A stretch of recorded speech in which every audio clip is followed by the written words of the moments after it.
नमस्कार, जय हिंद, नमस्कार, भारत माता की जय।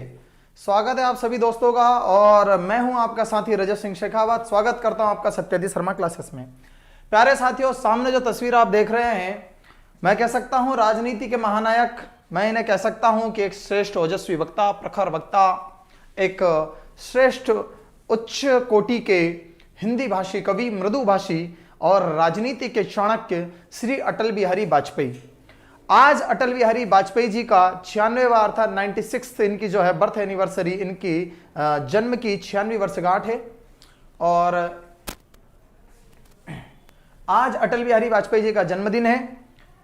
25 दिसंबर की अगर मैं बात करूं, 25 दिसंबर 1924, 25 दिसंबर 1924 को अटल बिहारी वाजपेयी जी का जन्म हुआ था। आवाज आ रही भाई? कब की बात कर रहा हूं मैं? इनका जन्म हुआ था। कब इनका जन्म हुआ था? याद रखिएगा, इनका जन्म हुआ था 25 दिसंबर। क्यों खास हो जाता है? क्योंकि 25 दिसंबर 1924 को अटल जी का जन्म हुआ था और इनका जन्म जिस जगह पर हुआ था वो मध्य प्रदेश का स्थान है, अर्थात ग्वालियर में इनका जन्म हुआ था। तो ग्वालियर मध्य प्रदेश की हस्ती रही अटल बिहारी वाजपेयी।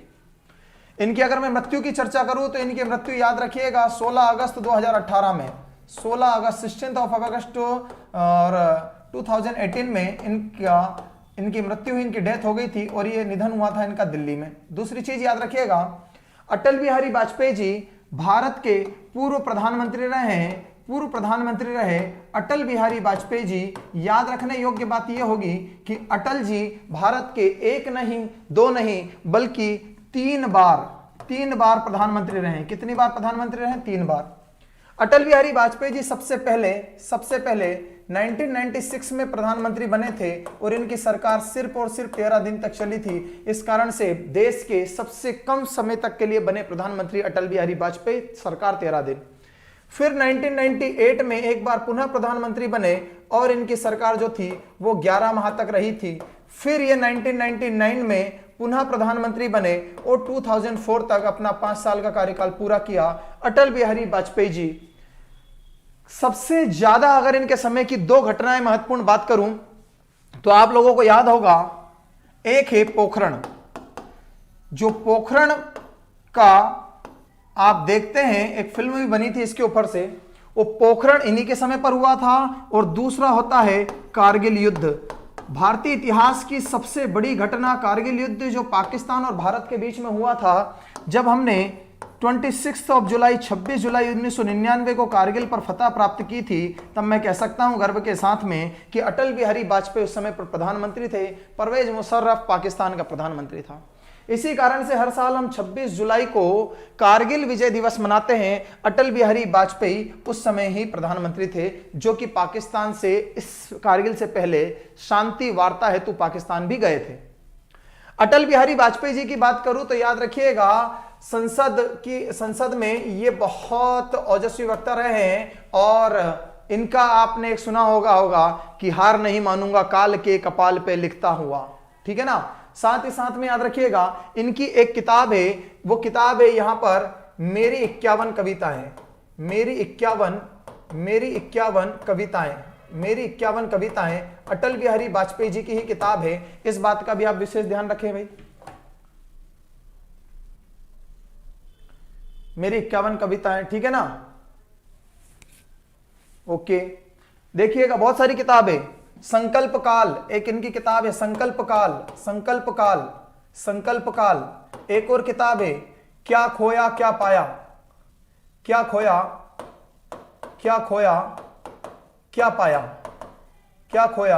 क्या पाया। अटल बिहारी वाजपेयी जी के नाम के आगे आप एक शब्द जोड़कर बड़ा गौरव महसूस करेंगे, वह शब्द है भारत रत्न। भारत रत्न भारत का सबसे बड़ा अवार्ड है। याद रखिएगा, भारत रत्न अटल बिहारी वाजपेयी जी को 2015 में दिया गया था। 2015 में अटल बिहारी वाजपेयी जी को भारत रत्न दिया गया था। वहीं पर इन 1992 में इन्हें भारत रत्न के बाद में दूसरा बड़ा पुरस्कार पद्म विभूषण, कौन सा? पद्म विभूषण से भी सम्मानित किया गया था। नाम है अटल बिहारी वाजपेयी, जन्म स्थली इनकी ग्वालियर, जन्म आज है 25 दिसंबर। याद रखिएगा, इन्हीं के जन्मदिन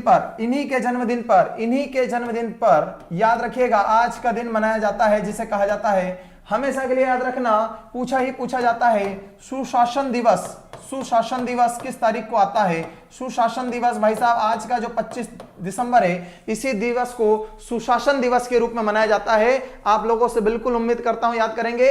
हाल ही में जेल प्रहरी में परीक्षा में पूछा गया था कि एकता दिवस कब आता है, तो एकता दिवस सरदार पटेल जी के जन्मदिन के अवसर पर एकता दिवस 31 अक्टूबर और 25 दिसंबर को मनाया जाता है सुशासन दिवस अटल जी के जन्मदिन पर। प्रधानमंत्री ग्राम सड़क योजना अटल बिहारी वाजपेयी जी की देन है, याद रखिएगा, ठीक है ना। ओके, दिनेश पटेल जी सुन लिया है, मैंने बता भी दिया आपकी समस्या, एप्लीकेशन वाली समस्या मैंने बता दी, वो भी सही हो जाएगी। ठीक है भाई साहब, तो अटल बिहारी वाजपेयी जी के बारे में आपको मैंने जितनी बातें बताई है वो भी याद रखिएगा। हाँ बिल्कुल, जो कॉन्ट्रेक्टिव पार्लियामेंट बता रहे हैं वो भी है, ठीक है।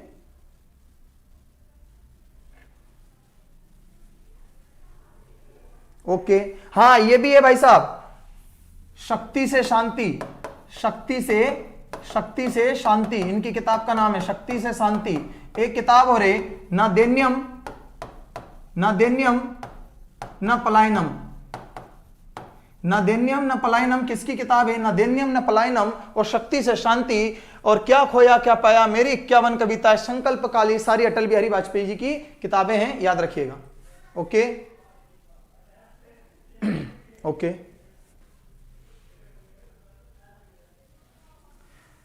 बहुत अच्छे से याद है। ज्योति सेन, आपका भी आज जन्मदिन है ज्योति सेन, और रेगुलर स्टूडेंट, बहुत होनहार और पढ़ने में फिजिकल में सबसे आगे और मृदुभाषी और सबसे मिलनसार ज्योति सेन, विदिशा वाले ज्योति सेन का, बेतवा नदी के किनारे वाले ज्योति सेन का बर्थडे है। ज्योति, सत्यादि शर्मा परिवार, आप जैसे विद्यार्थी जो पढ़ते हैं उससे हम बड़े ही गौरवान्वित होते हैं, और साथ ही साथ में पूरे सत्यादि परिवार की ओर से ज्योति आपको जन्मदिन की ढेर सारी शुभकामनाएं। माय गॉड ब्लेस यू, आप जल्दी सफल हो और सब इंस्पेक्टर बने और कोचिंग में वर्दी पहनकर फिर आए और सभी को संबोधित करें, हैप्पी बर्थडे टू यू बेटा, ठीक है ना। चलिएगा, अब प्राइम मिनिस्टर टू रिमेंबर, इनके ऊपर ही लिखी गई किताब, बिल्कुल आकाश निहाल, ठीक है ना।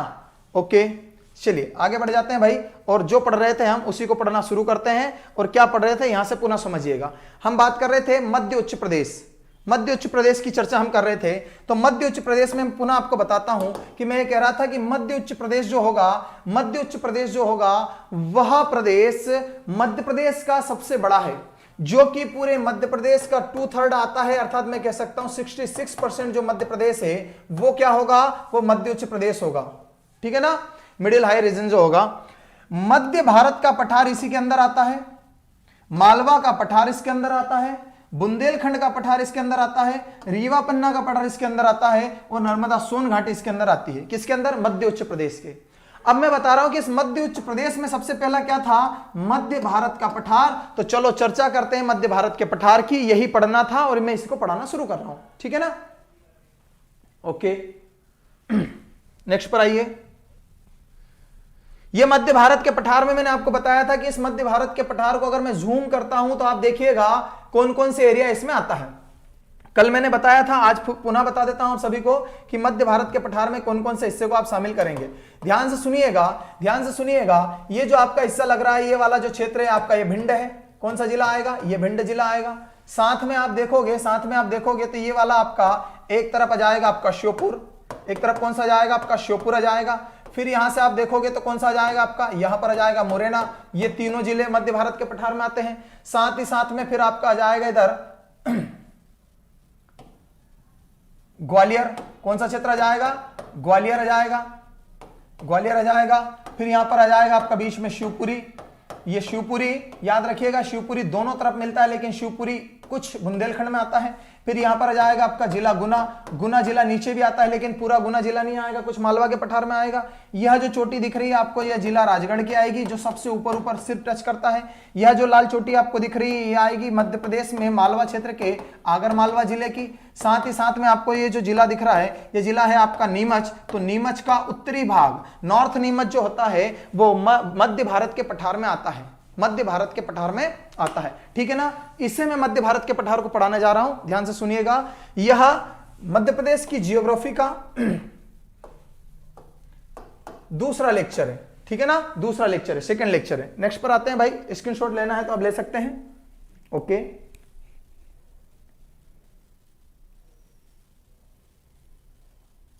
ओके चलिए भाई, साथ में मैं इससे आगे बढ़ूं और बीच में डिस्टरबेंस पैदा हो, इस कारण से मैं पहले ही कह देता हूं कि लाइक 560 है। आप जैसे ही लाइक करेंगे जल्दी से जल्दी लाइक बढ़ेंगे, जितनी आपकी संख्या उससे भी कम लाइक है। लाइक बढ़ाइए, वीडियो को लाइक कीजिए, थोड़ा सा पसंद कीजिए वीडियो। मैं पढ़ाना शुरू करता हूं, बीच में फिर नहीं रुकेंगे, ठीक है ना। नेक्स्ट पर आइए, मध्य भारत का पठार। अब यहां से शुरू होती है कहानी, और रेडी हो क्या आप? एकदम आगे बढ़ जाऊं क्या? चलो 1 2 3। ये देखो, वो ये कह रहा है कि जो मध्य भारत का पठार है, यहां से प्रश्न कैसे निकाला जाए, क्या प्रश्न होगा? तो प्रश्न नंबर पहली स्लाइड पर देखिएगा, मध्य भारत के पठार में क्या आएगा। वो कह रहा है कि यहां मध्य प्रदेश के 32,892 मतलब कि 32,892 वर्ग किलोमीटर, स्क्वायर किलोमीटर क्षेत्र में विस्तृत है, जो प्रदेश का 10.7% अर्थात मध्य प्रदेश का 10.7%। अगर मध्य प्रदेश के 3,08,252 3,08,252 जो किलोमीटर में मध्य प्रदेश है स्क्वायर किलोमीटर में, उसका 10% के लगभग 32,000 यह मध्य भारत का पठार बनता है। मतलब कि इतना बड़ा है।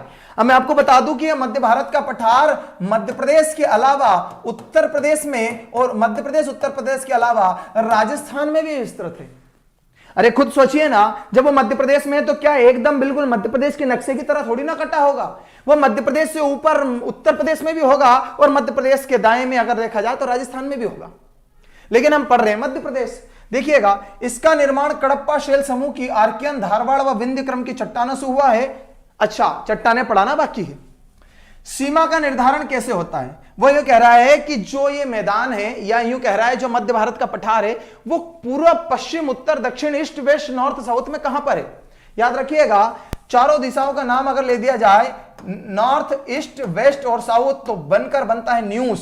तो जिसे आप कहते हैं न्यूज या समाचार, वो याद रखिएगा शॉर्ट फॉर्म है चारों दिशाओं का, ठीक है ना। तो याद रखिएगा। दूसरा है, उत्तर में अगर जाओगे नॉर्थ में तो यमुना का मैदान होगा। आपको लग रहा है सर ये कहां पर पूछा गया है? तो देखिएगा, राजस्थान होगा इसके पश्चिम में, मालवा का पठार होगा इसके दक्षिण में, और बुंदेलखंड का पठार होगा इसके पूर्व में। और एमपीएसआई 2017 का प्रश्न है। अब प्रश्न क्या है वो बता देता हूं। प्रश्न यह है कि मध्य भारत के पठार के पूर्व में, मध्य भारत के पठार के पूर्व में कौन सा पठार है? भाई साहब, बुंदेलखंड का पठार है। और ये एमपीएसआई 2017 पूछिए। जब एमपीएसआई इसका पूर्व का पूछी तो इसकी मर्जी वो इसका साउथ का पूछ ले। ये ईस्ट, ये वेस्ट, ये नॉर्थ, ये साउथ। एमपीएसआई 2017 अगर ये पूछ सकता है कि बुंदेलखंड का पठार, ये पूछ सकता है कि मध्य भारत के पठार के पूर्व में कौन सा पठार आता है, तो उत्तर देते हैं बुंदेलखंड का पठार। तो भाई वो ये भी तो पूछ सकता है कि मध्य भारत के पठार के साउथ में, दक्षिण में कौन सा पठार आता है? मालवा का पठार। पश्चिम में क्या आता है? तो राजस्थान। और उत्तर में क्या आता है? तो उत्तर प्रदेश, क्योंकि यमुना नदी उत्तर प्रदेश में ही बह रही है। और आप इसका एक स्क्रीनशॉट लो, पुनः नक्शे पे दिखाता हूं, पूर्व पश्चिम उत्तर दक्षिण में क्या। ओके ओके, गुड मॉर्निंग भाई साहब सभी को। बिल्कुल थोड़ा सा अजय सिलावट जी, थोड़ा सा आप इंतजार करेंगे तो मैं वहीं पर पहुंच रहा हूं, ठीक है ना। एमपी परीक्षा ऐप पर आप ही क्वेश्चन डालते हैं क्या? शायद पूरे मिलते हैं वीडियो से। भाई मैं एमपी परीक्षा ऐप पर कुछ नहीं करता, मैं कुछ भी नहीं डालता, और मेरा कोई इसमें लेना देना नहीं, और मुझे उसका कोई 1% ज्ञान नहीं है। बल्कि ये हो सकता है कि वो कोई भी क्वेश्चन हो, वो हम पढ़ा रहे हैं, अपन पढ़ रहे हैं तो अपने से बन जाएंगे। इसलिए तो आप वीडियो पढ़ेंगे तो आपसे बहुत सारी जगह के जो एमपीक्यूज होंगे वो सब बन जाएंगे, आपसे टेंशन ना लो, ठीक है ना। ओके, दीपक मालविया जी स्वागत है भाई साहब। देखो भाई, स्क्रीनशॉट लिया। अब मैं आपको वही बताना चाह रहा था कि आप देखिएगा, पुनः देखिएगा। जब आपसे मैंने कहा तो मैं इससे मध्य भारत के पठार को समझाता हूं। उसने क्या प्रश्न पूछा है? उसने प्रश्न पूछा है 2017 एमपीएसआई में कि मध्य भारत के पठार को अगर यहां पर रखा जाए, मध्य भारत के पठार को यहां पर बिंदु रखा जाए, इसको सेंटर पॉइंट माना जाए, तो यह होगा इसका ईस्ट, यह होगा इसका वेस्ट, यह होगा इसका नॉर्थ, और यह होगा इसका साउथ। ये ईस्ट की बात कर रहा है, ये वेस्ट की बात कर रहा है, ये नॉर्थ की बात कर रहा है, साउथ की बात कर रहा है। 2017 की एमपीएसआई में पूछा उसने कि मध्य भारत के पठार के पूर्व में क्या है, तो पूर्व में ये है, ये ग्रीन कलर का, और ये बुंदेलखंड का पठार है। ये उत्तर देने में कोई दिक्कत थी क्या? काहे की दिक्कत, सब कुछ तो लिखा हुआ है। अरे वो पूछे वेस्ट में क्या है, तो वेस्ट में ये राजस्थान चल रहा है ना मेरे दोस्त, ये राजस्थान है, कोटा वाली जगह है। अब नॉर्थ में जाए तो यहां पर यमुना नदी बह रही है ना मेरे दोस्त, यहां से उत्तर प्रदेश की सीमा लगी, ये उत्तर प्रदेश आ गया, यमुना नदी मैदान आ गया। अगर वो साउथ में आए तो देखो ना, बिल्कुल नीचे आते जाओ, साउथ में ब्लू कलर का आता है, और ये क्या है, मालवा का पठार है। तो प्रश्न उसने ये पूछा था, बाकी 3 बचे, 3 भी पूछ ले, हमें कोई समस्या थोड़ी है, कोई समस्या नहीं। ओके, बहुत बढ़िया भाई साहब। चलो भाई, अब आप ध्यान से सुनिएगा, अब नेक्स्ट पर चलिए, नेक्स्ट पर चलिए, वापस आते हैं, जो पढ़ा उसको पुनः देखते हैं और फिर आगे बढ़ते हैं। ये सारी चीजें समझ में आई आपको? स्क्रीनशॉट लिया था, नहीं लिया, आप दोबारा ले लो। देखिएगा, मध्य भारत के पठार को चंबल का उपाद्र प्रदेश भी कहा जाता है। मध्य भारत के पठार को जो अभी हाल ही में देखा उसे चंबल का उपाद्र प्रदेश भी कहा जाता है, चंबल का उपाद्र प्रदेश भी कहा जाता है। उप मतलब क्या होता है, सब, उप मतलब क्या होता है, सब, ठीक है ना। आंध्र प्रदेश भी कहा जाता है, उपाद्र प्रदेश भी कहा जाता है, ठीक है ना। याद रखिएगा, याद रखिएगा, वह जगह ऐसी जगह जैसे कि चंबल नदी घाटी है, यह मध्य प्रदेश से निकली, राजस्थान में प्रवेश की, राजस्थान में प्रवेश करने के बाद में श्योपुर में गई, श्योपुर से मुरैना में गई, मुरैना से भिंड में जाती है और जाकर यमुना नदी में मिल जाती है। तो हम ये कह सकते हैं कि ये जो क्षेत्र है मध्य भारत का पठार, इसके ऊपरी जिले भिंड, मुरैना, श्योपुर, इनको सिंचित करने का काम चंबल नदी करती है और इसकी सहायक नदियां करती है।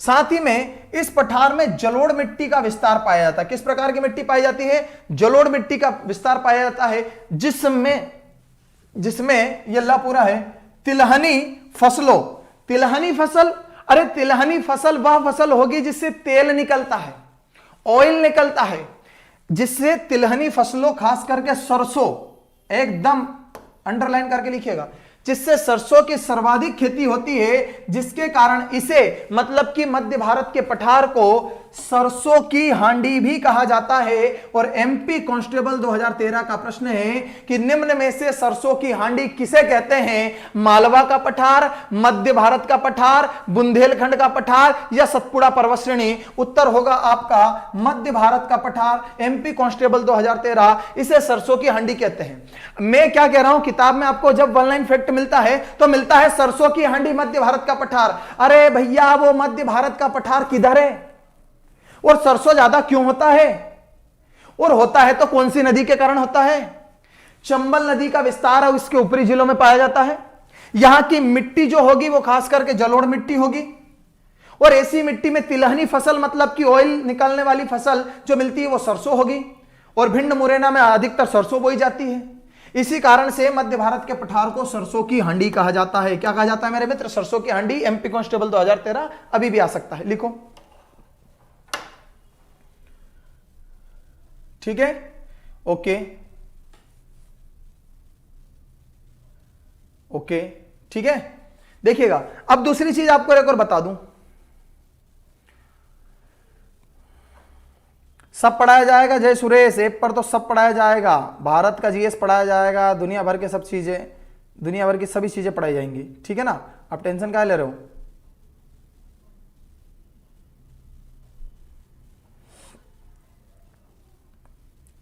दूसरी चीज देखिएगा, एक और यहां से महत्वपूर्ण चीज देता हूं, स्क्रीनशॉट लिया आप लोगों ने। अब भाई साहब प्लीज अब यहां से लाइक करते जाइएगा, शेयर कर दीजिएगा वीडियो को, ज्यादा से ज्यादा शेयर करिए।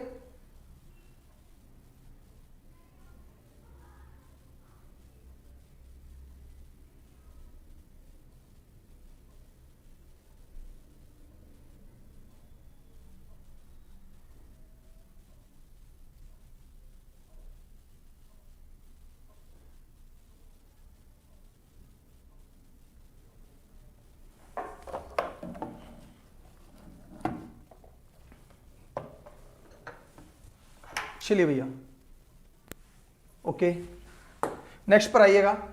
नेक्स्ट पर है इस पठार की औसत वर्षा, मतलब कि मध्य भारत के पठार की औसत वर्षा। अब आप देखोगे कि पूरे मध्य प्रदेश में सर्वाधिक वर्षा कहां होती है।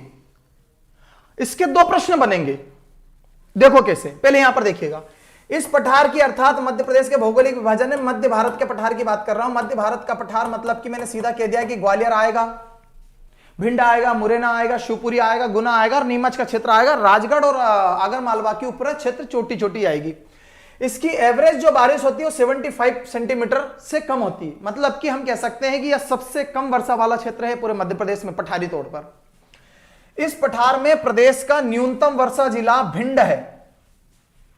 न्यूनतम वर्षा जिला भिंड है, जहां पर कहते हैं कि यहां पर बारिश जो होती है 55 सेंटीमीटर होती है, जो कि बहुत ही कम है। अब मैं अगर आपसे कहूं कि यदि मध्य प्रदेश में सबसे कम वर्षा भिंड में होती है तो आप बताओ सर्वाधिक वर्षा वाला जिला कौन सा है? तो आप कहोगे सर पचमढ़ी। पहली बात तो भाई ये सुधार करो कि पचमढ़ी जिला नहीं है। फिर आप कहोगे सॉरी सर होशंगाबाद। तो भाई साहब एक तो ये सुधार करो कि होशंगाबाद में, इतने बड़े होशंगाबाद में एकमात्र पचमढ़ी में अगर सर्वाधिक बारिश गिर जाती है 199 सेंटीमीटर, तो इसका मतलब ये थोड़ी कि पूरे होशंगाबाद की पूर्ति हो जाती है। जब बात सिर्फ जिले जिले की होगी तो सर्वाधिक वर्षा वाला जिला बालाघाट होगा। तो सर्वाधिक वर्षा वाला जिला, सिर्फ जिला शब्द पूछे कि कौन से जिले में होती, तो जिला बालाघाट। पूरे जिले को नापा जाता, पूरी तहसील निकाली जाती है। और सबसे कम वर्षा वाला जिला भिंड। लेकिन अगर कहे कोई एक प्रमुख स्थान की मध्य प्रदेश में कोई एक स्थान बताओ जहां सर्वाधिक वर्षा होती है, तो फिर उत्तर पचमढ़ी लिख कर आना। पर पचमढ़ी में बारिश हो जाने से पूरा होशंगाबाद जलमग्न नहीं हो जाता है। बोलो हाँ, ओके। नमस्कार सज्ञान चटरी जी, छेत्री जी, बहुत बढ़िया भाई, धन्यवाद, स्वागत है झारखंड से। समझ में आ गया। अब यहां पर देखिएगा, इस पठार की औसत ऊंचाई 500 मीटर है। एवरेज हाइट कह रहा हूं। अब आप कहेंगे सर बस 500 मीटर। मैं कहना चाह रहा हूं जहां पर औसत शब्द लिखा है उसकी बारीकियों को समझिए। हो सकता है कि कहीं कहीं पर यह समतल हो, मतलब कि हाइट ना हो, कहीं कहीं पर ये थोड़ी हाइट हो फिर समतल हो, थोड़ी और हाइट हो फिर हाइट हो, कुछ ऐसी जगह हो जहां पर बहुत ज्यादा हाइट हो, लेकिन फिर कुछ ऐसी जगह हो जहां पर कम कम हाइट हो, फिर थोड़ी ऊपर नीचे, इस तरह से हाइट हो। तो इसका एवरेज निकाला जाता है। मतलब कि आपकी जेब में 50 रुपया है, किसी की जेब में 10 रुपया है, किसी की जेब में 20 रुपया है। समझ में आ रहा है कि नहीं आ रहा है? तो अब मैं क्या कह सकता हूं कि 50, 60 और 80 रुपए हैं। लेकिन 80 को फिर आप देखोगे और किसी के पास में 0 रुपए हैं। अब 4 लोगों से 80 को डिवाइड करोगे तो कितना आएगा? 20। तो एवरेजन हर व्यक्ति की जेब में कितना रुपया है? 20 रुपया। आप कहोगे नहीं सर मेरी जेब में तो 50 था। तो 50 आपकी जेब में था, पर जब एवरेज निकलता तो सब जुड़ते हैं, तो सभी को मिलाकर इसकी एवरेज जो हाइट होती है वो कितनी होगी? 500 मीटर। तथा इस पठार का ढाल उतार उत्तर व उत्तर पूर्व की ओर है। समझना क्या है वो कह रहा है कि यार अगर मध्य प्रदेश के नक्शे में ये वाला क्षेत्र मध्य प्रदेश के नक्शे में ये वाला क्षेत्र मध्य भारत का पठार है, तो वो यूं कह रहा है कि इसका जो ढाल है, ढाल मतलब कि इसका जो उतार है, जैसे कि पानी में आप देते हैं ना, स्लोप देते हैं कि भाई साहब छत का स्लोप आगे देना ताकि आगे पानी गिरे, तो इसका भी एक स्लोप है। वो स्लोप जब तक नहीं होगा ना तब तक नदी किधर जाएगी ये निश्चित नहीं होगा। तो इसका स्लोप उत्तर व उत्तर पूर्व की तरफ है, अर्थात नॉर्थ और नॉर्थ ईस्ट की तरफ है। मतलब कि इस क्षेत्र में जाने वाली नदियां अधिकतर या तो उत्तर की तरफ बहती है और आगे जाकर ये सारी नदियां नॉर्थ ईस्ट की तरफ मुड़ जाती है। मतलब कि आप देखिए, इसका एक बहुत बढ़िया सा उदाहरण देता हूं। चंबल नदी उत्तर की तरफ बहती है और फिर जैसे ही जगह ये वाली आती है, ढाल हो जाता है, नदी इस तरफ बहने लगती है क्योंकि इस तरफ से इसे स्लोप दिया गया है। तो याद रखिएगा, मध्य भारत के पठार का जो स्लोप है अर्थात ढाल है, उतार है, वो नॉर्थ और नॉर्थ ईस्ट अर्थात उत्तर और उत्तर पूर्व की तरफ है। यह प्रश्न सीधा साधा है, बनेगा। ठीक है ना? ओके। संतोष भार्गव जी देवास से हो, बहुत बढ़िया भाई, स्वागत है। आगे देखिएगा, अब नेक्स्ट पर आते हैं। यहां पर देखिएगा, इस पठार की नदियां उत्तर और उत्तर पश्चिम की ओर प्रवाहित होती है और पूर्व की ओर मुड़कर यमुना में मिल जाती है। और यह क्वेश्चन पूछा गया है पटवारी 2017। अब मेरी बात को समझो, बहुत गहराई से समझो और बहुत अच्छे से लो।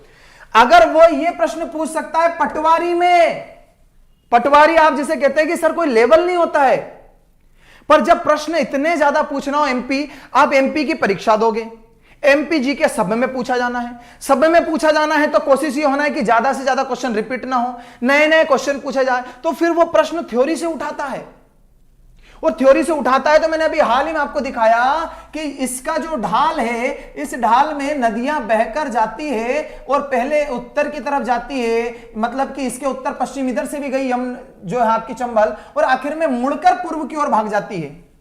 इसी कारण से तो नदियों का मायका कहलाता है मध्य प्रदेश, क्योंकि इसकी सारी नदियां नॉर्थ की तरफ बह जाती है। अब और देखिएगा तो वह कह रहा है उत्तर पश्चिम की ओर प्रवाहित होती है, ये नॉर्थ है और ये वेस्ट है, इधर प्रवाहित होती है और पूर्व की ओर मुड़कर, मतलब कि इधर की तरफ मुड़कर ये आ रही यमुना नदी में मिल जाती है। तो यह प्रश्न पूछा है पटवारी 2017 में कि मध्य भारत के पठार का ढाल या मध्य भारत के पठार की नदियां किस ओर बहती है, तो वो नॉर्थ ईस्ट की तरफ अर्थात उत्तर पूर्व की तरफ बहती है। ये उत्तर होगा पटवारी 2017 का। बोलो समझ में आ रहा है? ओके, आगे देखिएगा। लक्की पटेल पढ़ लिया तो बेटा रहने दो फिर, ठीक है ना। आगे देखिएगा, इस पठार के अंतर्गत स्थित चंबल घाटी की गहराई 300 मीटर है। इस पठार के अंतर्गत स्थित चंबल नदी की गहराई 300 मीटर तक है। यह एमपी फॉरेस्ट सर्विस एग्जाम 2010 में पूछा गया है। मतलब हम इसमें भी यह सोच सकते हैं कि साहब ऐसे भी प्रश्न पूछे जाएंगे क्या, यह आपके सामने मौजूद है, चाहे तो जाकर चेक करो। प्रश्न क्या है कि इस पठार के अंतर्गत स्थित चंबल घाटी की गहराई 300 मीटर तक इसकी गहराई है, जो कि फॉरेस्ट विभाग पूछ लेता है। क्यों फॉरेस्ट विभाग इसलिए पूछ लेता है कि चंबल की घाटी अर्थात बीहड़, चंबल की घाटी अर्थात बीहड़ क्षेत्र की बात हो रही है, ठीक है ना, याद रखिएगा। निकालो भाई, इससे प्रश्न निकालो।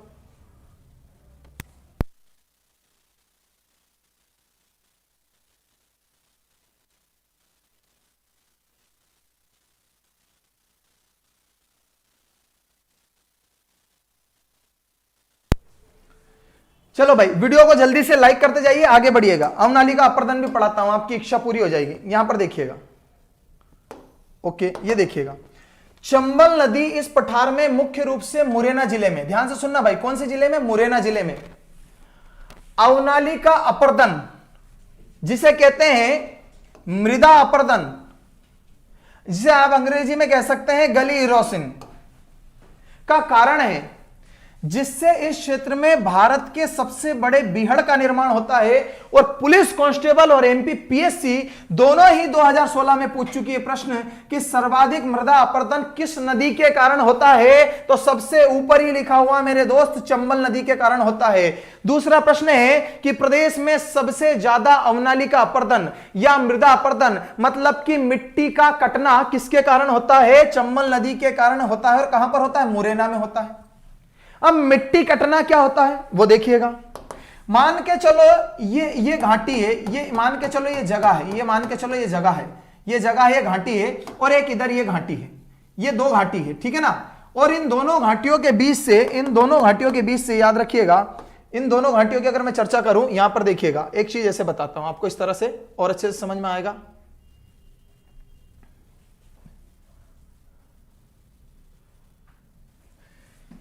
ये घाटी है और ये घाटी है, यहां पर आपको नहीं दिखेगा भाई, यहां पर, ठीक है ना।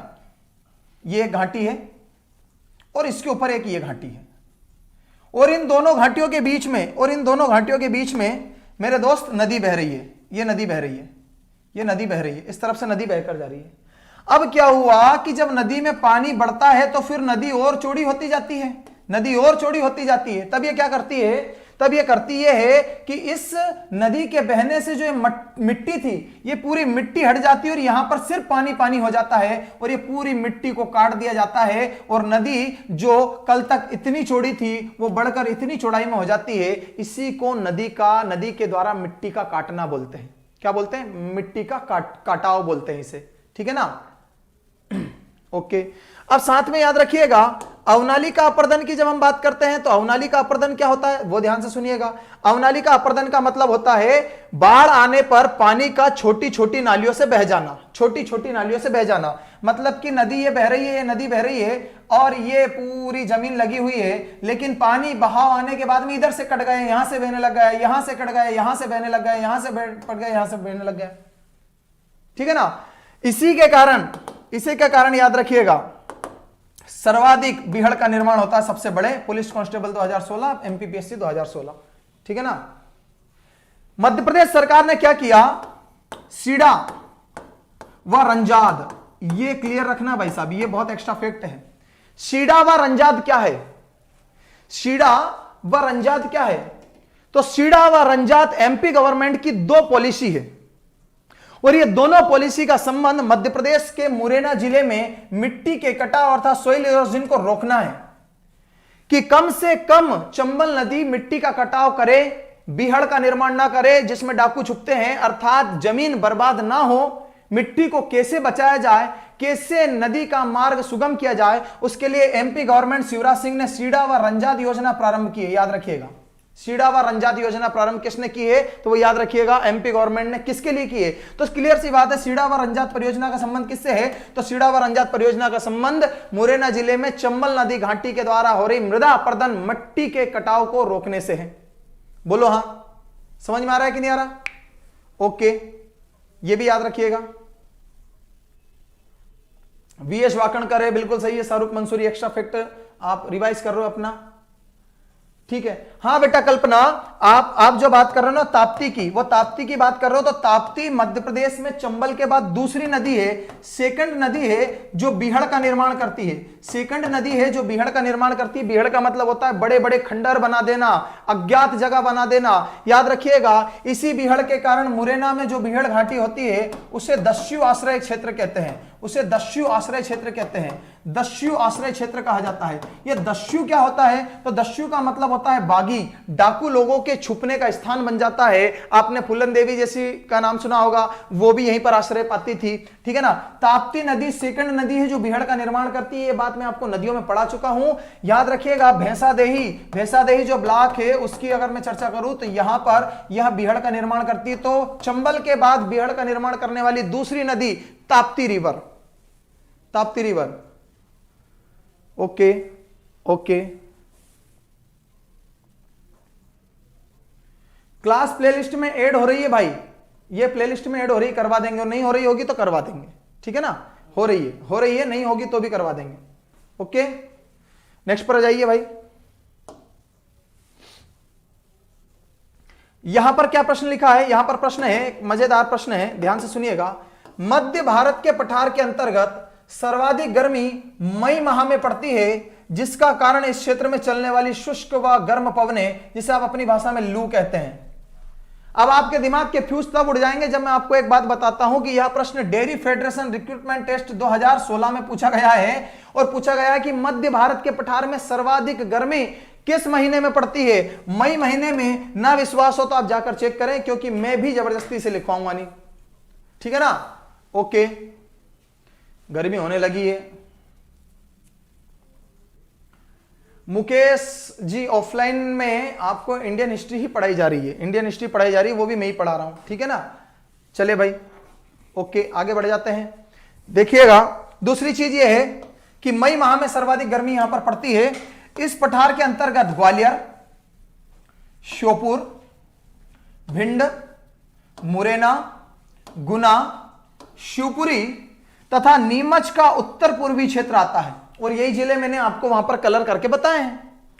अगर देखा जाए कि मध्य प्रदेश के और कौन से जिले, तो बिल्कुल छोटे छोटे, इतनी मात्रा में और इतनी मात्रा में दो जिले और छूते हैं। एक होता है आपका राजगढ़, राजगढ़ भी बिल्कुल चोटी से निकल जाता है, राजस्थान में से निकल जाता है।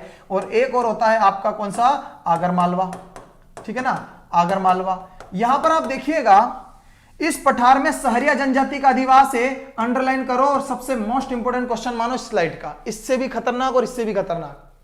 सहरिया जनजाति का निवास स्थान कौन से पठारी क्षेत्र में होता है, क्यों होता है? अब ये पूछोगे। अरे मेरे दोस्त ध्यान से सुनना, आपको जितनी भी जनजाति कहेंगे आप कभी दिमाग नहीं लगाओगे ग्वालियर शिवपुरी में। आप क्या करोगे, भील जनजाति तो आप कहोगे धार, झाबुआ, अलीराजपुर, बड़वानी, खरगोन, सिमट के रह जाओगे। गोंड जनजाति कहेगा तो आप बैतुल हुआ, छिंदवाड़ा हुआ, होशंगाबाद हुआ और मंडला हुआ, डिंडोरी हुआ, इसमें सिमट कर रह जाओगे। कोरकू हुआ तो होशंगाबाद हुआ, नरसिंहपुर हुआ और आपका बैतुल छिंदवाड़ा में है। भारिया हुआ तो आपके छिंदवाड़ा, बालाघाट, बैतुल में हो जाएगी।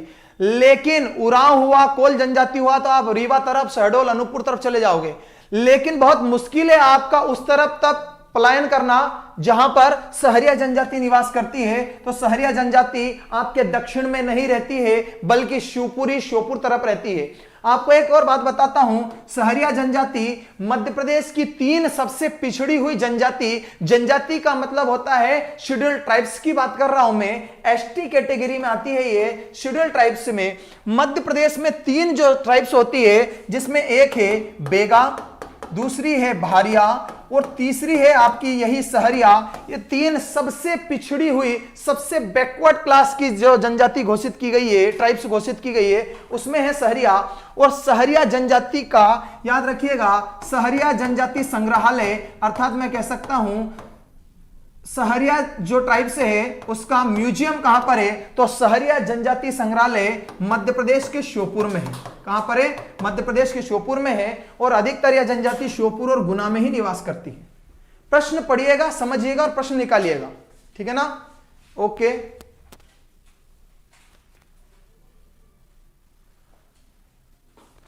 बेटा सबसे ज्यादा गर्मी का रिकॉर्ड अभी दर्ज 2019 में नौगांव दर्ज किया गया है।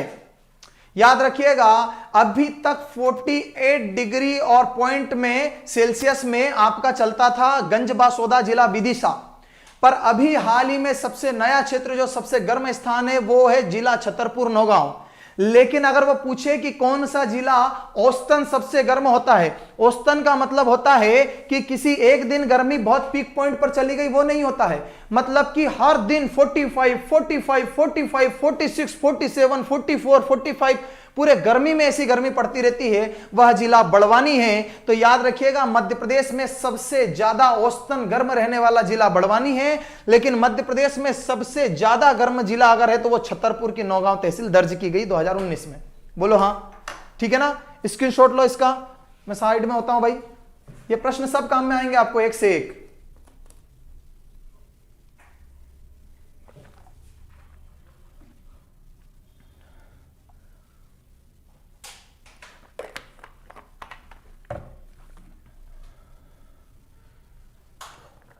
चलिए आगे बढ़ते हैं भाई।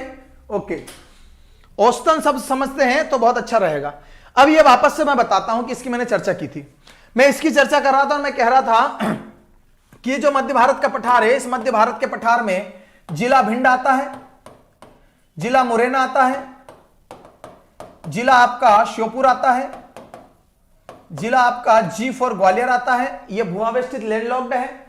जिला आपका शिवपुरी आता है, जिसको मैं कह सकता हूं शिवपुरी। ये पूरी नहीं आएगी क्योंकि शिव शिव इधर आएगा, पूरी पूरी उधर जाएगी, शिव शिव इधर आएगी, पूरी पूरी उधर जाएगी। यहां पर जिला आता है गुना, गुना भी आधा आधा आता है, गुना आधा आपके मध्य भारत के पठार में, आधा मालवा के पठार में आता है। यह जिला राजगढ़ है, यह जिला आगर मालवा है, और यह नीमच जिला है। बोलो हाँ, क्योंकि नीमच जो है भाई साहब याद रखना राजस्थान की रियासत का है। राजस्थान रियासत से हमें मिला है, उपहार में मिला था राजस्थान से। नीमच जिले पढ़ाते समय पढ़ाया था। तो यह जो मध्य भारत का पठार है राजस्थान में भी है, तो आप इसे प्योर मालवा तो कह सकते हैं, लेकिन पूरा क्षेत्र मालवा में नहीं है। राजस्थान से जो टच है वो उत्तरी क्षेत्र, उत्तर पूर्वी, वो मध्य भारत के पठार में है। बोलो हाँ, ओके।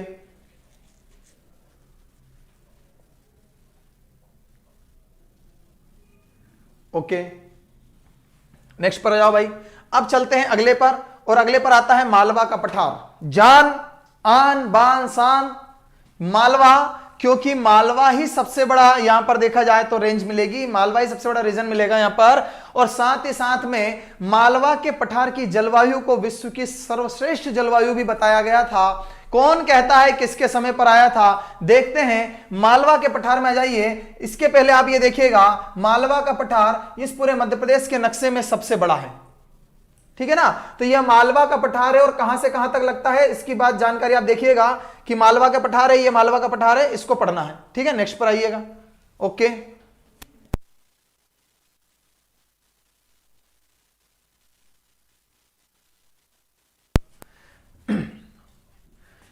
मालवा का पठार। प्रश्न बनता है भाई साहब, देखिएगा, सीधा सीधा प्रश्न है।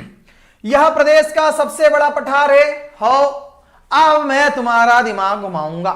मैं क्या पूछूंगा भैया, एक प्रश्न तुमसे। क्या देखो, मालवा का पठार मध्य प्रदेश का सबसे बड़ा पठार है, लेकिन मध्य प्रदेश का सबसे बड़ा भौगोलिक भाग, सबसे बड़ा जियोग्राफिकल पार्ट कौन सा है? Option A Malwa, option B मध्य उच्च प्रदेश, ऑप्शन सी रीवा पन्ना का पठार, ऑप्शन डी नर्मदा सोन घाटी। बोलो आप क्या लगाओगे? क्योंकि मैंने क्या कहा, एमपी एसआई 2017 में एक एक शब्द से उत्तर बदल दिया और लोग एसआई बनने से चूक गए।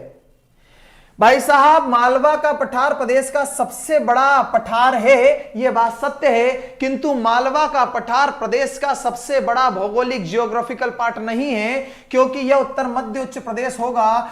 कारण ये, क्योंकि मध्य उच्च प्रदेश के अंदर ही मालवा का पठार आता है? कब लगाना, क्या उत्तर पल्ले पड़ी? ओके। इसका क्षेत्रफल 88,222 88,222 स्क्वायर किलोमीटर है। एमपीपीएससी वाले भी दिल थाम के बैठे, प्री का अनाउंसमेंट जल्द होने वाला है। इस बात की पूरी गारंटी लेता हूं कि आपके प्री के पेपर में इससे बाहर नहीं जाएगा। चाहे तो आप इसको पढ़ने के बाद में 5 से 7 लेक्चर में पढ़ा रहा हूं, इसको कंप्लीट है, दूसरा लेक्चर चल ही रहा है। आप इसके बाद में पीएससी का कोई भी पेपर लगाना जिसमें एमपी की जियोग्राफी पूछी हो और आपसे यहां से प्रश्न ना बन रहा हो। अभी एमपी पीएससी के भी प्रश्न मालवा के पठार से निकाल कर देता हूं, देखिएगा। प्रदेश का यहां कुल क्षेत्रफल का 28.6% है। यह एमपी कांस्टेबल 2016 में पूछा गया। आपको बताऊं तो परसेंटेज नहीं पूछा गया था। 88,222 स्क्वायर किलोमीटर मालवा का जो पठार है वो मध्य प्रदेश के पठार में क्षेत्रफल में आता है। यह 2016 के कांस्टेबल में पूछा गया था। बोलो हाँ, ठीक है ना।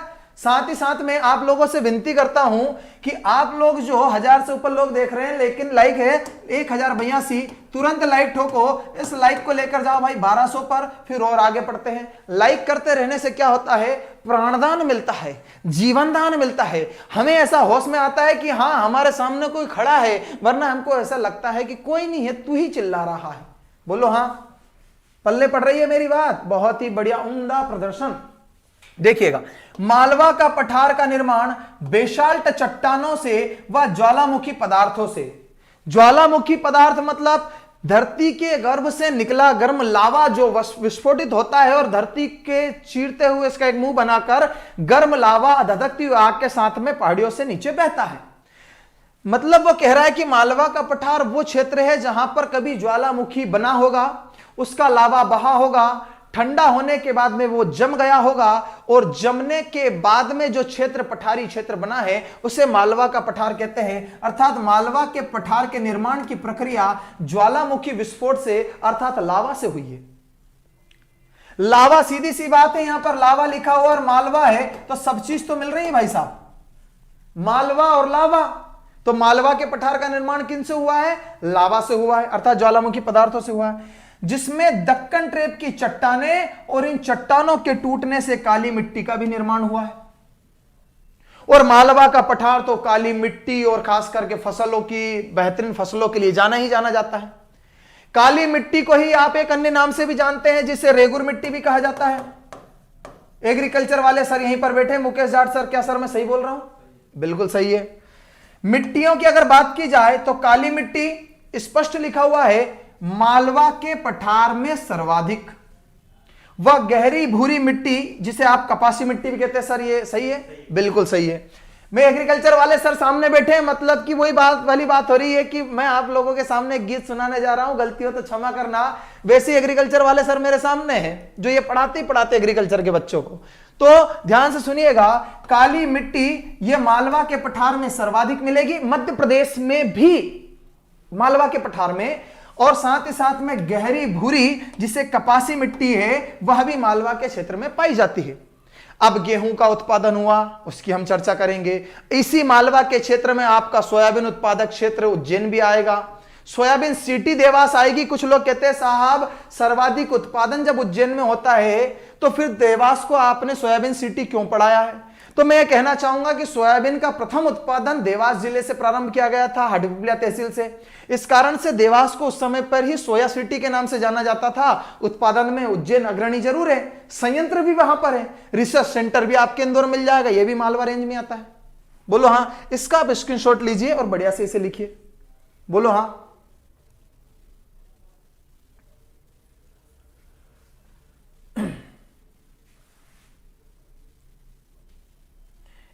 एप्लीकेशन पर डाउट कैसे क्लियर करें?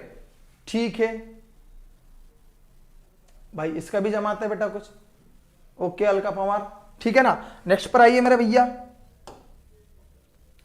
वो कह रहा है कि यहां की औसत वर्षा जो है, मैं ऐसा कह सकता हूं कि जो 75 to 125 जो इसकी बारिश होती है सेंटीमीटर में, वो एक आदर्श वर्षा मानी जाती है। वो एक आदर्श वर्षा मानी जाती है कि 75 से 125 सेंटीमीटर जो वर्षा होती है मालवा क्षेत्र में होती है, वह एक आदर्श वर्षा मानी जा सकती है। अब मालवा के पठार में दो अपवाह तंत्र है, इस बात को समझिएगा। इस बात को समझने के लिए आपको रुकना पड़ेगा बिल्कुल बढ़िया स्थिति में। दो अपवाह तंत्र है, इसका मतलब क्या है? दो ड्रेनेज सिस्टम है। कौन से दो ड्रेनेज सिस्टम? आपको देखने को मिलेगा यमुना नदी तंत्र और दूसरा है अरब सागर तंत्र। अब आप कहोगे मां साहब ये क्या चीज है? कल मैंने आपको पढ़ाया था कि मध्य प्रदेश का सबसे बड़ा नदी बेसिन गंगा नदी बेसिन है। गंगा नदी बेसिन है। अब आप कहोगे कि सर हमें तो नहीं पता। कल का लेक्चर देखना, मैंने कहा था गंगा नदी बेसिन का मतलब है गंगा नदी मध्य प्रदेश में नहीं बहती है, लेकिन यह प्रश्न है एमपीपीएससी का कि सबसे बड़ा नदी बेसिन, रिवर बेसिन जो है वो कौन सा है? गंगा नदी का। क्यों? मैंने कल आपको बताया था कि बेसिन का मतलब होता है कि ऐसा स्थान जहां पर जल इकट्ठा होता है और वह स्थान जो होता है एक पाइप के माध्यम से उस स्थान में से जल नीचे जाता है। मैंने कहा था इसमें बाल्टी से पानी डालो, इसमें गिलास से पानी डालो, इसमें जग से पानी डालो या इसमें मोटर खुली छोड़ दो, सभी तरह का पानी जाएगा एक ही रास्ते से। उसी तरह से चाहे आपकी चंबल नदी हो, चाहे आपकी सिंध नदी हो, पहुंच नदी हो, आपकी पार्वती नदी हो, सिंध हो, काली सिंध हो, बेतवा हो, केन हो, धसान हो, सब जाकर कहीं ना कहीं यमुना में मिल जाती है और आखिरकार यमुना भी जाकर गंगा में मिल जाती है। तो पानी को बहाकर ले जाने वाला एक ही द्रोणी, वो कौन सी है? गंगा। उस तरह से पूरे मध्य प्रदेश में दो अपवाह तंत्र है, सॉरी मालवा के पठार में दो अपवाह तंत्र है। एक है यमुना नदी तंत्र। ये यमुना नदी तंत्र वो नदियां जो जाकर यमुना में मिलती है, इनडायरेक्टली कहीं ना कहीं से उन नदियों का पानी जाकर यमुना में मिलता है, वो यमुना नदी तंत्र। और जिनका पानी जाकर अरब सागर में मिलता है वो होगी अरब सागर की तंत्र वाली नदियां। मतलब ये कि चंबल नदी हुई, सिंध नदी हुई, केन नदी हुई, बेतवा नदी हुई। अब आप कहोगे सर पार्वती, शिप्रा, काली सिंध तो वो जाकर मिलते तो चंबल में ही ना, चंबल आ गई मतलब सब आ गई। तो ये सारा का सारा पानी यमुना नदी में जाता है। एक और है अरब सागर तंत्र। ये अरब सागर की जो नदियां होती, अरब सागर मिलने वाली नदियां जैसे कि माही नदी, नर्मदा नदी, ताप्ती नदी, ये तीनों नदियां जो है सीधे जाकर अरब सागर में, वे ऑफ बंगाल में गिरती है और यहां से बनता है अरब सागर तंत्र। आप कहोगे सर ताप्ती नदी, नर्मदा नदी, माही नदी, तो याद रखिएगा माही नदी जो है यह कर्क रेखा को दो बार काटने वाली एकमात्र नदी है मध्य प्रदेश भारत में, जिसे अंतरराष्ट्रीय स्तर की नदी कहा जाता है। यही माही नदी है जिसे याद रखिएगा, माही नदी को ही आदिवासियों की गंगा कहा जाता है। माही नदी को ही कांठल की गंगा कहते हैं। कांठल क्षेत्र जो है आपका राजस्थान में आता है। कांठल पत्रिका निकलती है राजस्थान से, प्रतापगढ़ राजस्थान से एक पत्रिका निकलती है कांठल। तो कांठल की गंगा, आदिवासियों की गंगा और दक्षिण राजस्थान की स्वर्ण रेखा के नाम से जाने जाने वाली माही नदी भी अरब सागर तंत्र में मिलती है, क्योंकि यह मध्य प्रदेश के जिला धार से निकलती है। ओके, आगे देखिएगा। आपको एक बात और बता दूं कि मालवा के पठार में बारिश किस क्षेत्र से होती है? मालवा के पठार में बारिश करवाने वाला क्षेत्र कौन सा होता है? तो याद रखिएगा मालवा के पठार में जो वर्षा होती है वो वर्षा अरब सागर से होती है। किससे होती है? अरब सागर के मानसून से होती है। अरब सागर मानसून से होती है, इस बात का विशेष ध्यान रखिएगा। अरब सागर मानसून से वर्षा होती है मालवा के पठार में, और दक्षिण भारत के अरब सागर से उठने वाला मानसून जो केरल से यहां पर एंट्री करता है, राजस्थान की जो अरावली पर्वत श्रेणी है वो इसे पश्चिम की ओर नहीं जाने देती है। इस कारण से ही हमारे यहां होने वाली वर्षा के हल्के हल्के छींटे मात्र राजस्थान में पड़ते हैं, बल्कि भूमध्य सागर अर्थात यूरोप से आने वाली जो हवाएं होती है, यूरोप से आने वाली जो वर्षा होती है वो हमारे भारत में दिल्ली, राजस्थान, कश्मीर तक आते आते शांत हो जाती है। इसी कारण से आप देखोगे तो 26 जनवरी के आसपास दिल्ली में हमेशा लगभग बूंदाबांदी ठंडी हवाएं चलती है और बारिश होती है। वो हमारे यहाँ का मानसून नहीं, वो भूमध्य सागर का मानसून होता है। आगे देखेंगे उपनाम की अगर बात की जाए मालवा के पठार को और क्या क्या कहते हैं मालवा के पठार को, तो ध्यान से सुनिएगा। नदियों का मायका। अब इसे नदियों का मायका क्यों कहा जाता है? भाई साहब सीधी सी बात है, ब्याह तो नहीं हुआ लेकिन अनुभव जरूर है। किस बात का? अरे सुनी सुनाई बात कर रहे दादा। नदियों का मायका का मतलब है कि ये मालवा के पठार में नदियां हैं, ये चंबल निकली, देखना कितनी नदियां हैं।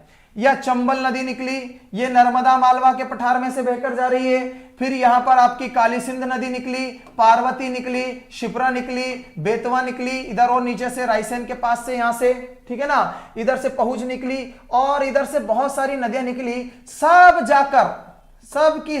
जाकर कहां खत्म हुई है? बाहर। ये भी सब बाहर। एक भी नदी ऐसी नहीं है जो मध्य प्रदेश में उसका जल सिमट कर रह गया हो। इस कारण से याद रखिएगा, नदियां बेटियों की तरह होती है जो जन्म तो मालवा के पठार में मध्य प्रदेश में लेती है, लेकिन उनका अंतिम पड़ाव जो होता है हमारे मध्य प्रदेश के बाहर होता है। तो जहां जन्म लेते हैं वो क्या होता है? मायका। और जहां खत्म हो गई वो क्या होता है? ससुराल। तो इन नदियों का ससुराल दूसरे राज्य है, लेकिन मायका तो मध्य प्रदेश है। और मध्य प्रदेश में भी सबसे ज्यादा नदियां कहां बहती है? तो मालवा के पठार में। इस कारण से याद रखिएगा, इसे नदियों का मायका कहा जाता है। क्यों कहा जाता है? इधर देखिएगा, पठार का ढाल दक्षिण से उत्तर की ओर है और मध्य भारत के पठार के ढाल को परीक्षा पूछ चुकी है।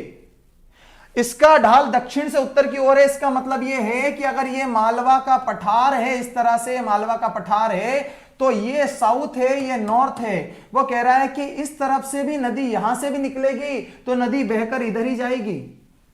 ये ढाल से भी प्रश्न आता है।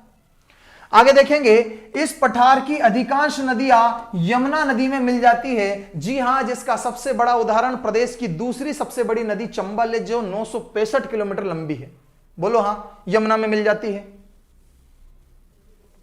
ओके, आगे देखेंगे, पूरे देश का 75% सोयाबीन मालवा से ही उत्पादित होता है। सर ये भी लगभग सही है।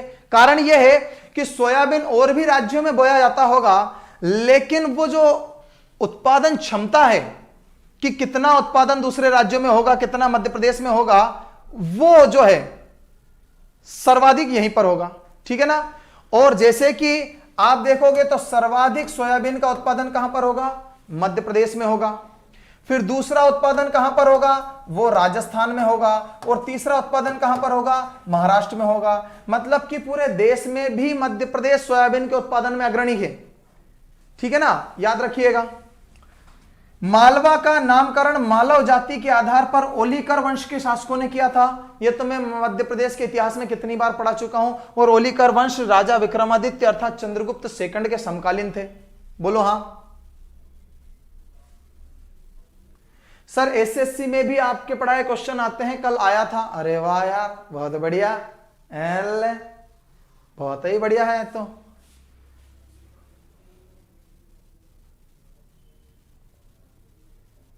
झूली झूली ऐप पर भीमबेटका और सांची का विस्तूप का वीडियो डाला। अरे बेटा तो कब का डल गया? अरे बहुत समय हो गया ऐसे पढ़ाया को, तो उस चीज को पढ़ाया तो बहुत समय हो चुका है यार। ठीक है, चलो भाई साहब। मौत की उम्र क्या है? 2 पल भी नहीं। जिंदगी सिलसिला आज कल की नहीं। मैं जी भर जीऊं, मैं मन बहुत ही भयंकर एकदम उदासी छा जाती है। ठीक है ना। आगे बढ़ो भाई साहब। फाहियान, ओहो, यही तो प्रश्न है जो इतिहास भी पूछता है, हिस्ट्री। फाहियान कौन था? एक चीनी बौद्ध भिक्षु यात्री और एक लेखक था। इसने मालवा की जलवायु को विश्व की सर्वश्रेष्ठ जलवायु कहा है। फाहियान जो था, इसने मालवा की जलवायु को विश्व की सर्वश्रेष्ठ जलवायु कहा है। मालवा क्षेत्र का भ्रमण एक तो हेंशुआंग ने भी किया था, लेकिन उससे पहले फाहियान आया था विक्रमादित्य के राजदरबार में। अर्थात मैं कह सकता हूं किस वंश के काल में आया था? तो याद रखिएगा, मौर्य साम्राज्य के समय पर आया था। सॉरी, यहां पर देखेंगे आप, मौर्य तो नहीं थे, गुप्त साम्राज्य, चंद्रगुप्त। ठीक है ना, याद रखिएगा। अब दूसरी बात क्या कह रहा है? विश्व की सर्वश्रेष्ठ जलवायु कहा है मालवा की जलवायु को। और कौन कहता है? फाहियान कहता है। सिर्फ इसने यहां पर यही नहीं कहा मालवा की जलवायु सर्वश्रेष्ठ है, इसने कहा था कि मालवा की जो प्रजा है वो विश्व में सबसे खुशहाल है। लेकिन उस समय पर उसने जो भी कहा था वो आज सब उल्टा है। उसने कहा था कि मालवा के लोग बहुत ज्यादा खुश हैं। नहीं है, कोई नहीं है। सर्वश्रेष्ठ जलवायु है, हां ये मैं मान सकता हूं कि यहां पर रहने वाला आदमी बड़ा सुखी है। ग्वालियर में जाओ तो एड़ी से चोटी तक भीग जाओगे, इतनी गर्मी। ठंड में जाओगे तो जो लगे जन कहीं भेरे जमे बैठे हो। गर्मी में जाओ जो लगे जो तपन तबे बिठा दो हो, पॉपकॉर्न बन जाए आदमी। ये सबसे बढ़िया। हम मालवा में खड़े हुए हैं, इंदौर में ठंड पड़ रही है, हमने जे निकाल दी जैकेट, गर्मी पड़ेगी भयंकर, हम बढ़िया से मुंह पे एक रुमाल बांधो घूमने निकल जाएंगे, कोई समस्या नहीं है, ठीक है ना। कल आपको दांगी सर ने क्लास में इतनी बढ़िया बात कही थी। दांगी सर ने बताया था कि लोग अपनी अपनी एक स्कीम चली कि लोग अपनी समस्या लाएं और इस चबूतरे पर रख दें, और आपको लगे कि दूसरे की समस्या तो वो उठाकर ले जाएं। एक्सचेंज, प्रॉब्लम एक्सचेंज करने का ऑफर चला। दांगी सर का एक वीडियो देखना बहुत अच्छा है, आपको इंस्टाग्राम पे मिल जाएगा। तो लोग गए, अपनी अपनी समस्या रख दी और अपनी अपनी समस्या रख के एक्सचेंज करके दूसरों की समस्या उठा लाए। कुछ देर के बाद ही लोगों को लगा, अरे यार अपनी समस्या तो बहुत अच्छी थी, ये आदमी तो अपने से ज्यादा दुखी है, दूसरी रख के फिर दूसरी उठा कर लाए, तब भी देखा अपन ही ठीक थे भाई। मतलब कि दुनिया में सब दुखी है, भाईजान कह रहा सबसे ज्यादा सुखी है, कहां से सुखी है। दूसरी बात कहता था कि मालवा के लोग मांस भक्षण नहीं करते हैं। अरे दादा कोई इन्हें नहीं छोड़े दादा, ये तो समझ में आ रहा है कि नहीं आ रहा। कबूतरा तीतरा न सब भाईजान सब खाई जा, कोई दिक्कत ही नहीं है। बोली यहां की मालवी है, भीली बोली भी बोली जाती है और निवाड़ी भी आपका क्षेत्र देखेंगे। अब आप कुछ लोग कहेंगे सर पागल मत बना, निवाड़ जब पढ़ा है तब निवाड़ी पढ़ाना, तो एक बार थांबा रे बाबा। जैसे कि आपका जिला धार, आर पार जिला धार, जैसे कि आपका जिला अलीराजपुर, ठीक है ना, ये आपका जिला अलीराजपुर हुआ, जैसे कि आपका जिला झाबुआ।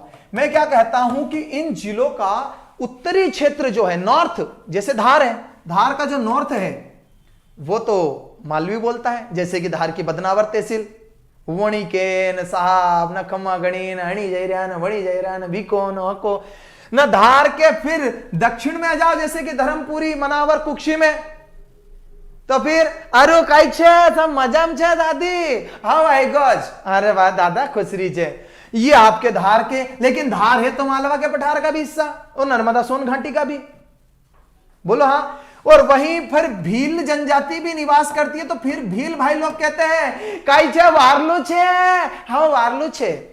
तो फिर तो भीली, मालवी और निमाड़ी तीनों आएगी, बोलो हाँ, पल्ले पड़ी रही। ओके समझ में आ रहा ना। ये क्षेत्र ऐसा है, कर्क रेखा मालवा पठार के मध्य भाग से होकर गुजरती है। कर्क रेखा tropic of cancer, tropic of cancer इसके बीचों बीच से जाती है, ठीक है ना। तो देखिएगा जो इस पठार के 9 जिलों से क्रमशः रतलाम, उज्जैन, आगरमालवा, राजगढ़, सीहोर, भोपाल, विदिशा, रायसेन और सागर से गुजरती है। भाई साहब पटवारी 2017 का प्रश्न है, आपके दिमाग की बत्ती घूम जाएगी। मध्य प्रदेश में टोटल 14 ऐसे जिले हैं जहां से कर्क रेखा निकलती है, लेकिन 14 में से सिर्फ मालवा के पठार में से 9 जिले पार हो जाते हैं कर्क रेखा से, ट्रॉपिक ऑफ कैंसर से, बोलो आप, ठीक है ना।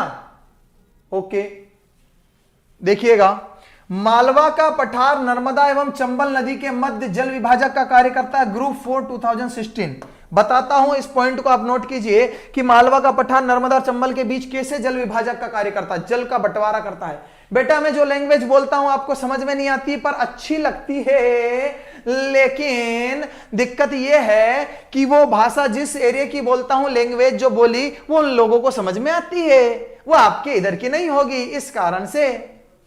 ओके, माही नदी का जल संग्रहण क्षेत्र मालवा पठार के अतिरिक्त अरावली श्रेणी में भी आता है। आप तो ये पॉइंट देखिए, इसे मैं समझाता हूं, स्क्रीनशॉट लीजिए, स्क्रीनशॉट लीजिए। ओके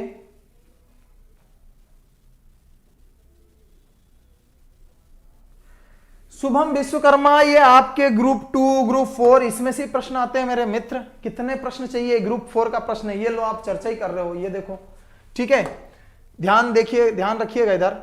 अब यहां पर जो मैं बात कर रहा हूं मालवा के पठार की सीमाएं, मालवा के पठार की सीमाएं, इससे पहले आप देखिएगा मालवा के पठार की जो सीमाएं हैं उसकी हम चर्चा करते हैं।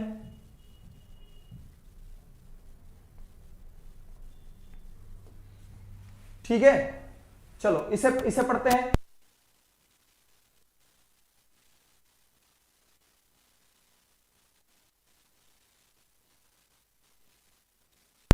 देखो भाई, मध्य भारत का पठार, वो कह रहा है मालवा के पठार की सीमाओं की जब हम चर्चा करते हैं, मालवा के पठार की जब हम सीमा देखते हैं तो मालवा के पठार में मध्य भारत का पठार आएगा, कहां पर आएगा, इसके नॉर्थ में आएगा। इधर राजस्थान आएगा, अभी और समझाता हूं, देखिएगा। इधर अरावली पर्वत श्रृंखला आएगी, इधर फिर गुजरात आएगा, फिर इधर नर्मदा सोन घाटी आ जाएगी, और इधर विंध्य पर्वत श्रृंखला आ जाएगी, भांडेर व कैमूर पर्वत श्रेणी, और बुंदेलखंड का पठार इसके जो होगा पूर्व उत्तर पूर्व में होगा। अब एमपी कांस्टेबल 2016 क्या पूछता है? एमपी कांस्टेबल 2016 पूछता है कि मालवा के पठार के दक्षिण में क्या आता है। मालवा पठार के दक्षिण में एमपी कांस्टेबल ने पूछा नर्मदा सोन घाटी आती है। आपको मैंने मध्य भारत के पठार में भी कहा था कि मध्य भारत के पठार में पूर्व में बुंदेलखंड आता है और मालवा के पठार के दक्षिण में नर्मदा सोन घाटी आती है। मतलब कि यह बात आपको बिल्कुल याद रखनी होगी। बोलो हां, क्लियर हुआ? ओके भाई साहब, प्लीज आप लोगों से मैं उम्मीद कर सकता हूं कि आप वीडियो को लाइक करेंगे और ज्यादा से ज्यादा वीडियो लाइक करके आगे बढ़ाइएगा। और अभी लाइक कितने हैं मैं बता देता हूं। अरे महज 1325 लाइक है मेरे दोस्त। 1.5 अर्थात 1500 लाइक तो बनते ही बनता है रे दोस्त मेरे। जल्दी से 1500 लाइक फेंको जल्दी से और आगे बढ़ो क्लास को लेकर। नेक्स्ट पर चलते हैं भाई, जल्दी से लिखो इसे। ओके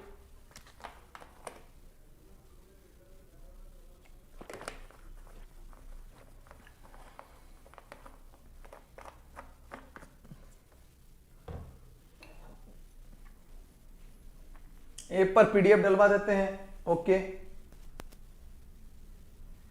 करण शेखावत सर ऐप पर इंडियन, अरे वाह शेखावत लोग बहुत आने लग गए आप आजकल। ठीक है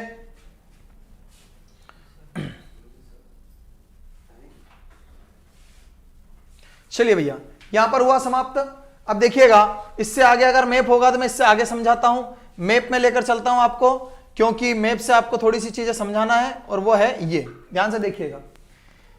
ये मालवा का पठार है, क्यों अभिषेक?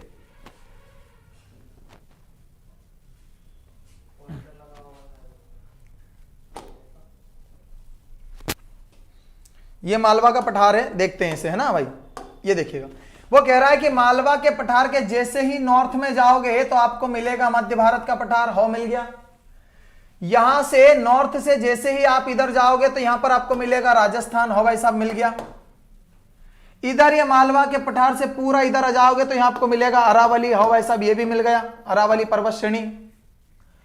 आप जैसे ही मालवा के पठार के पूर्व में जाओगे तो रीवा पन्ना का पठार मिलेगा, ये भी मिल गया। जैसे ही मालवा के पठार के आप नॉर्थ ईस्ट में जाओगे अर्थात बीचों बीच जाओगे तो आपको मिलेगा बुंदेलखंड का पठार, ये मिल गया। और जैसे ही मालवा के पठार के बिल्कुल साउथ में आओगे आपको मिलेगा ये ग्रीन कलर की नर्मदा सोन घाटी, ये मिल गया। और यही तो प्रश्न पूछा है उसने कि नर्मदा सोन घाटी एमपी कांस्टेबल में, कि नर्मदा सोन घाटी मालवा के पठार के दक्षिण में आती है। तो इन चीजों का आप थोड़ा सा नॉलेज रखें, मैप को याद रखें, सब प्रश्न बन जाएंगे। ठीक है ना? ओके बढ़िया बढ़िया। चलिए भाई साहब, सब याद हो जाता है, एक से अधिक बार वीडियो देखने की आपको आवश्यकता है। ठीक है ना?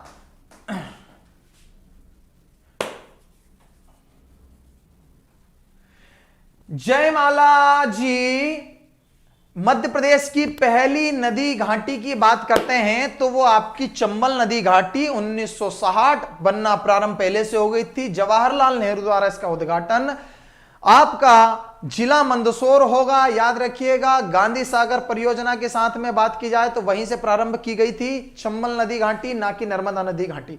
दूसरी बात याद रखिएगा, चंबल नदी घाटी परियोजना मध्य प्रदेश की पहली नदी घाटी परियोजना है, किंतु मध्य प्रदेश की सबसे बड़ी और विस्तृत नदी घाटी परियोजना नर्मदा नदी घाटी परियोजना है। चंबल नदी घाटी परियोजना प्रदेश की पहली नदी घाटी परियोजना है, किंतु नर्मदा नदी घाटी परियोजना मध्य प्रदेश में सर्वाधिक सिंचाई उपलब्ध कराने वाली परियोजना है। यह प्रश्न आपने पूछा, उससे बता रहा हूं मैं। ठीक है ना? चलिएगा, आप लोगों से समय हो चुका है। ओके बहुत बढ़िया, समय हो चुका है विदा लेने का। आप लोगों से उम्मीद करता हूं कि जाते जाते जल्दी से मैं आपको बता दूं कि 1420 लाइक है। आप अभी तुरंत 1 मिनट के अंदर इसे लाइक 1500 करेंगे और लेक्चर को मैं यहीं पर समाप्त करता हूं। इससे आगे मैं कल पढ़ाऊंगा। मिलिएगा कल ठीक 10 बजे। आज भी ज्यादा समय नहीं लगा, 10-10 पर आ गए। ठीक है ना? तब तक के लिए आप सभी अपना ख्याल रखें। आप सभी को जय हिंद, नमस्कार और सभी को धन्यवाद।